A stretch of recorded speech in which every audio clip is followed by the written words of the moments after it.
Keyes said that he lost track of time and that it was early morning at this point, and his daughter actually came out to the shed and knocked on the door to, see what was going on.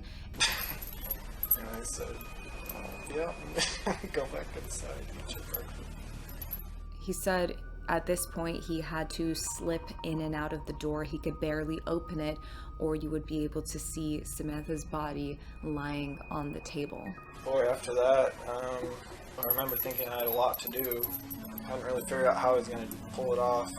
Keyes had come up with a plan, and the next day, on Tuesday the 21st, he spent a lot of time driving around town, picking up things that he would need. I was looking for newspapers. I was looking for a Polaroid camera, which is incredibly hard to find nowadays. And bought some paper, computer paper. Went to a bunch of thrift stores. I was looking for a typewriter. Kimberly was arriving back from her vacation that Wednesday, the 22nd, and he wanted to get everything done before she was home. He found a newspaper in the dumpster behind cars. Because I wasn't in Anchorage on the 13th. He bought a sled from Fred Meyer and bought 2 large tote bags from Home Depot. He struggled to find a Polaroid camera and a typewriter. He actually went back home and he searched for Polaroid cameras online and found out that Target sold them.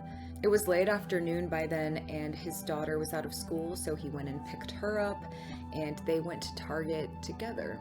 He said that he thinks the typewriter was the last thing he bought, but didn't tell investigators where he got it.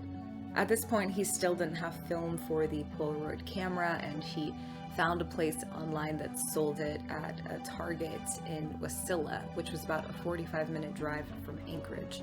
And it was getting late, so he put his daughter to bed before heading out in Kimberly's Nissan.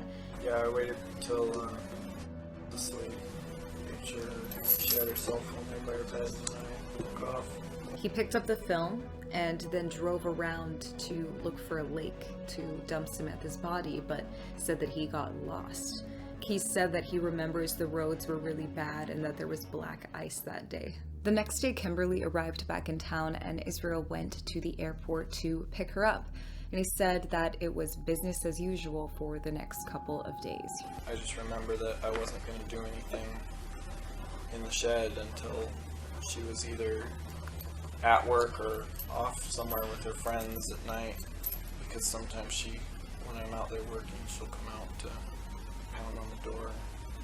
Ever since she found my little grow operation, things weren't so good between us after that, so.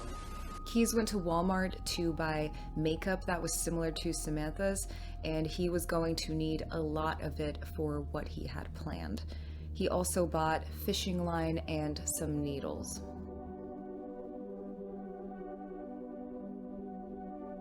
Keyes' plan was to take a photo of Samantha to use for a ransom. Since he had killed her, his problem was that he needed to make it look as though she was still alive, and he waited until he had a night to himself, and then he spent hours applying makeup to Samantha's corpse. But I know it took me all night to do it.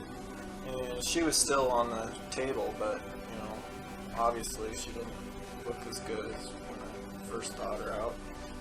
2-3 hours I worked on her, doing the makeup and trying to figure out how I was going to position things, trying to make it look like she was still alive. The biggest problem I had was with her face.